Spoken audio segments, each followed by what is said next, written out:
అనుదిన నిత్యజీవపు మాటలు. దేవుని నామానికి మహిమ కలుగునుగాక. దేవుని వాక్యాన్ని చదువుకుందాము. యెహోవా, నెమ్మదితో పండుకొని నిద్రపోవుదును. నేను ఒంటరిగా నుండినను నీవే నన్ను సురక్షితముగా నివసింపజేయుదువు. కీర్తనల గ్రంథము 4వ అధ్యాయము 8వ వచనం. నెమ్మది లేక నిద్రపట్టని అనుభవాలు చాలామందికి ఉంటాయి. ఉదాహరణకు, సొలొమోను మహాజ్ఞాని ఐశ్వర్యవంతులకు తమ ధన సమృద్ధి చేత నిద్ర పట్టదు అని ప్రసంగి గ్రంథంలో వ్రాశాడు. ఇంకా అనేకమైన ఆలోచనల చేత, విచారముల చేత నెమ్మది లేక మనుషులకు నిద్ర కరువవుతుంది.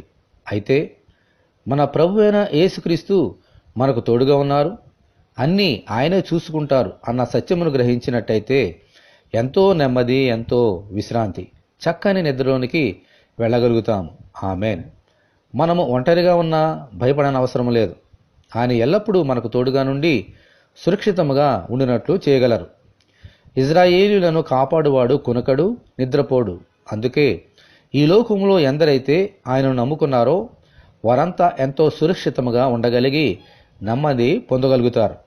ప్రభువా, అనుదినము మాకు సుఖనిద్ర దయచేసి ఎల్లప్పుడూ సురక్షితంగా నివసించున్నట్లు అనుగ్రహించమని ప్రభువైన యేసుక్రీస్తు ద్వారా మనమందరము దేవుని ప్రార్థన చేసుకుందాము.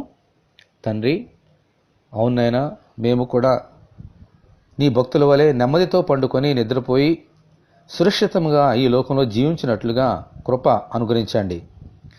ప్రభువా, ప్రతి సమస్యను మీ యొక్క సిలువలో ప్రభువా మేము పెడుతున్నాం తండ్రి.